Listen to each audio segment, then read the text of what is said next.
I'm Gerri. I'm Stan. We're churchaholics.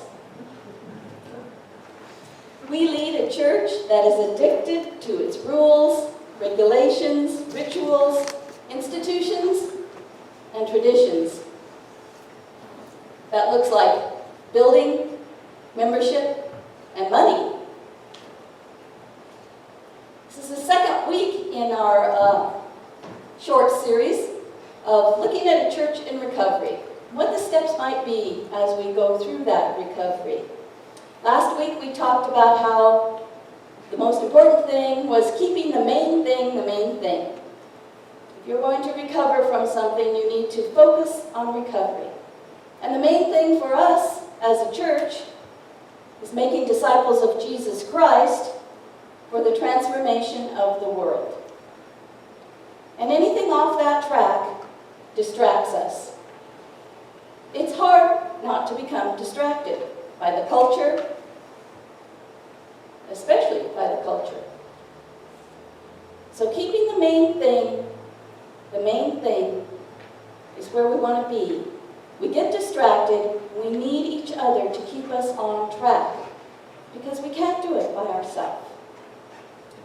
Noted theologian Rebecca Simon Peter says this: sponsorship or mentoring is the key to the success of 12-step recovery programs. What if churches invested in creating sponsors or disciples who in turn discipled and mentored the next generation?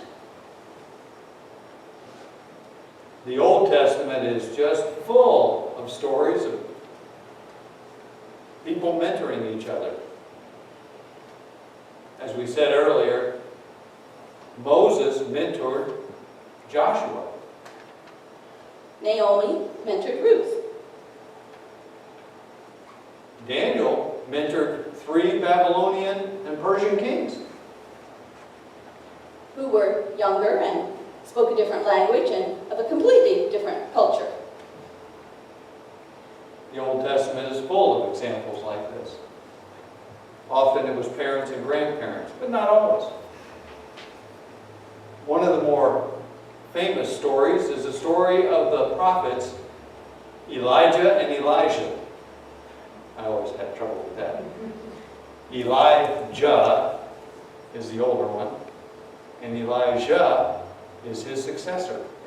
One has a J and the other has an S. That's the only difference between the two. Ja and Sh.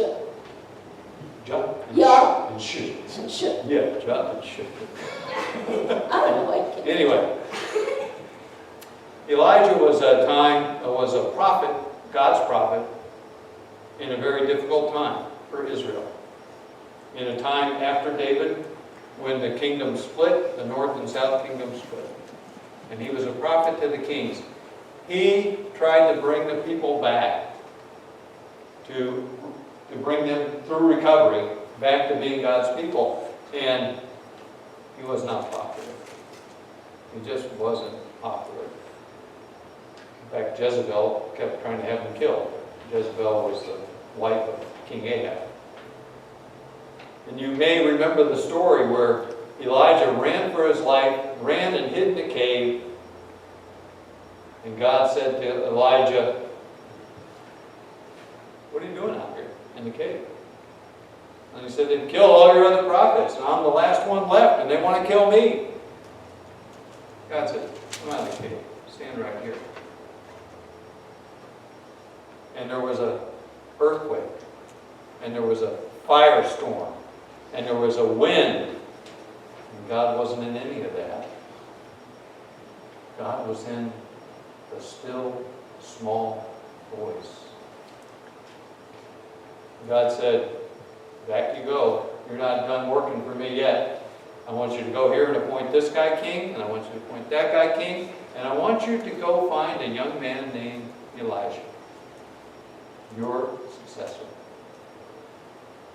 And he is to travel with you and learn from you." And that's what happened. And Elijah served the Lord. And then If you know Swing Low, Sweet Chariot, you know what happened to Elijah. Elijah was taken up by God. Let's read a few lines of that story from 2 Kings. They have traveled to the Jordan River together. There have been groups of prophets in each place they've been, including Jericho. Remember Jericho? On the river, 20 miles north of Jerusalem. Elijah takes his mantle. It's called a mantle. It's a cloak. It's a badge of office that he wears. It's like a scarf. I guess you call it a scarf. Takes a stole. Maybe it's a stole. Maybe it's a stole. And he strikes the Jordan River, and the river parts, and they walk over to the other side. That's where we pick up the story. When they reached the other side, Elijah said to Elijah, "What can I do for you before I am taken from you? Ask anything." Elisha said, "Your life repeated in my life. I want to be a holy man just like you." "That's a hard one," said Elijah. "But if you're watching, when I'm taken from you, you'll get what you've asked for. But only if you're watching. Only if the main thing is the main thing." And it happened. Chariots descended, the chariots of fire. Elijah got on board, and off they went. And Elijah's watching them go. And his mantle fell off and came down to earth. Elijah then picked up Elijah's cloak that had fallen from him, returned to the shore of the Jordan, and stood there. He took Elijah's cloak, all that was left of Elijah, and hit the river with it, saying, "Now, where is the God of Elijah? Where is he?" When he struck the water, the river divided, and Elijah walked through. The guild of prophets from Jericho saw the whole thing from where they were standing. They said, "The spirit of Elijah lives in Elisha."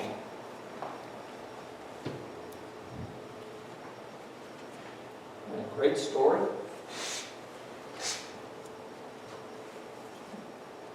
Many of you know I was in the military, the Naval Service, and the Coast Guard.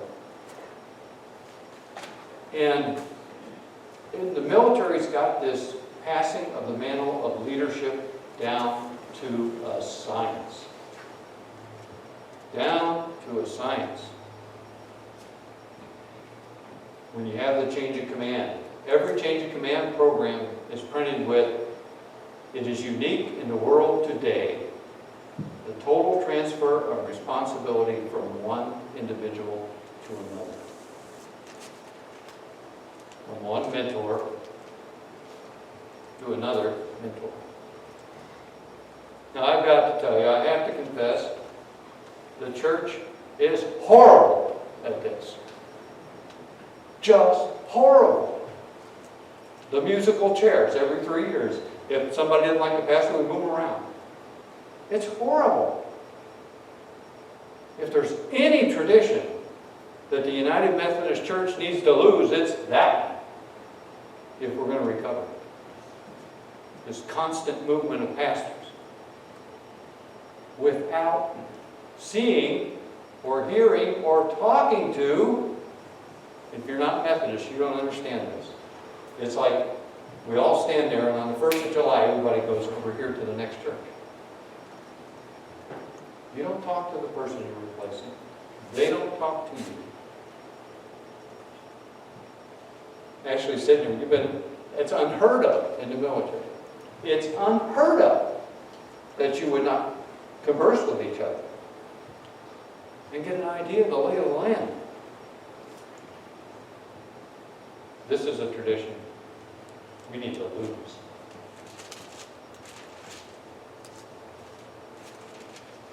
There's plenty of examples in the New Testament, too, of people who mentor each other. John Mark, Luke, and Theophilus. Theophilus. Probably the most familiar is that of Paul and Timothy. The Apostle Paul meets a young protege named Timothy in Acts 16, verses 1 through 6, or maybe 5, is the story. Paul came first to Derbe and then to Lystra. He found a disciple there by the name of Timothy, son of a devout Jewish mother and a Greek father. So think about that for a minute. Paul, Jewish, all the way. But he's become a Christian. And he finds Timothy, whose mother is Jewish, but his father is Greek. This is a mixed marriage. Timothy is from a different culture.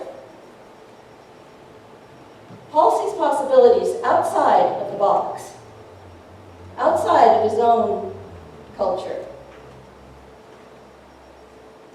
Friends in Lystra and Iconium all said what a fine young man Timothy was. Paul wanted to recruit him for their mission, but first took him aside and circumcised him so he wouldn't offend the Jews who lived in those parts. He wanted to make him as much like the crowd as he was going to minister to as he could, so acceptance would be just a little bit easier. They all knew that his father was a Greek. They all knew that he was different. As they traveled from town to town, they presented the simple guidelines the Jerusalem apostles and leaders had come up with. That turned out to be most helpful. Day after day, the congregation became stronger in faith and larger in size.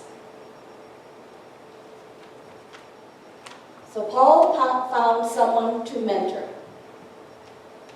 Someone unlike himself.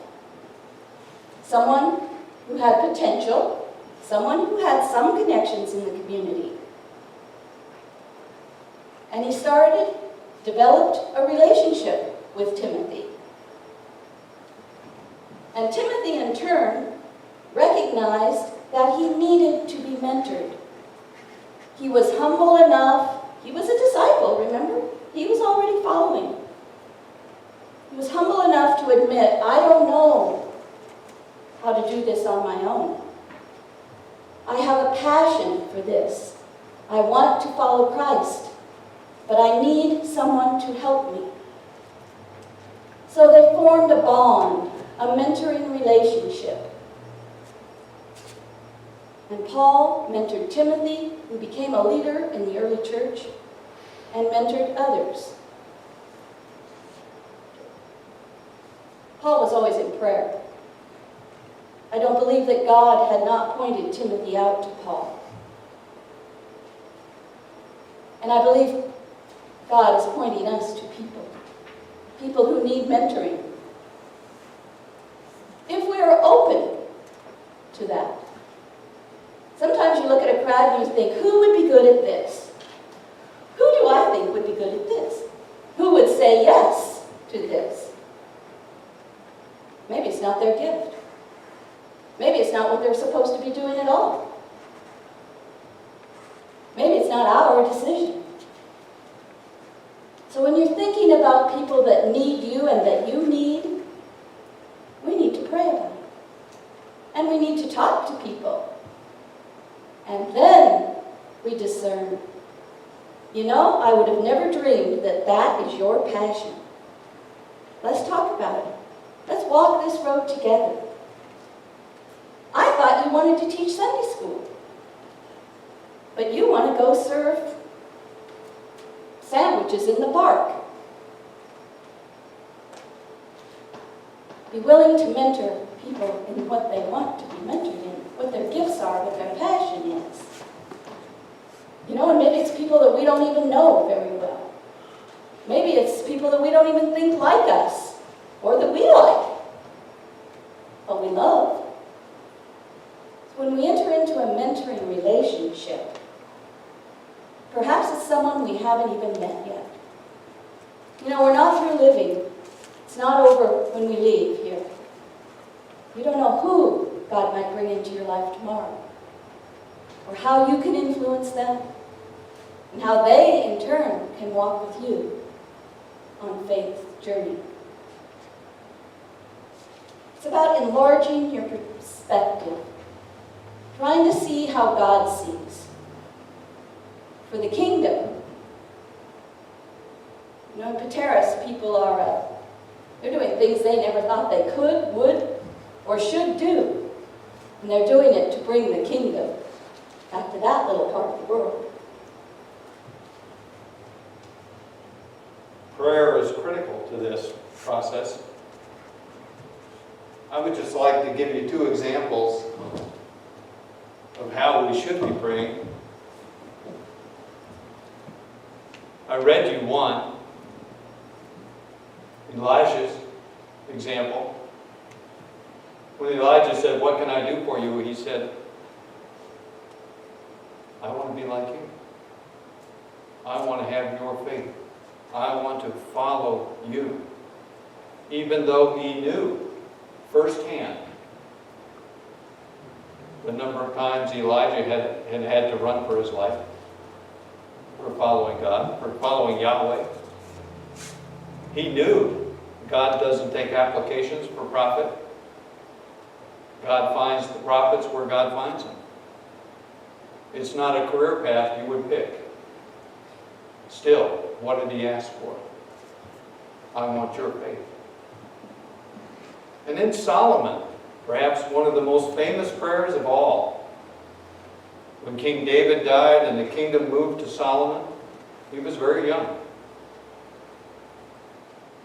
And God came to Solomon in a dream and said, "What can I do for you?" You know, the joke is the genie and the 3 wishes. Of course, Solomon could have asked for anything, right? What did Solomon ask for? There's a lot of people out there. I'm a young man. I don't know how to govern these people. I don't know how to lead these people. I pray for the wisdom to lead your people faithfully. And God said, that's a good prayer. And because you didn't ask anything for yourself, I'm going to give that to you. Because you didn't think of yourself first, I'm going to give you that. Because you prayed for others as a leader. It's a good example. So, this week, take home your Weekly guide. weekly guide. That's the word. Yeah. Take home your weekly guide. It's got a little more of what we just talked about. But this week I want you to think about it, be open to it, and pray about it. Who is God sending your way who may have more experience in the faith than you? Who can teach you? Who can mentor you? Who's God sending you away? Age is irrelevant to this discussion. Those kids, you heard it.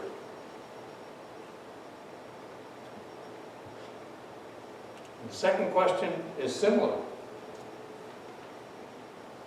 Who is God sending to you? To be mentored, to be encouraged, to walk beside.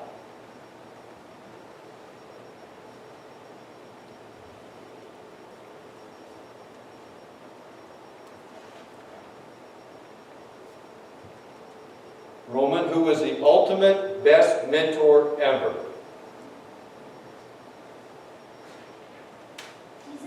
Jesus. See, I told you. Jesus. All ages, all classes, all ethnicities, all genders. Republican, Democrat, didn't matter to Jesus. Jesus mentored all of them. He taught all of them. Not just with what he said, but with the way he lived.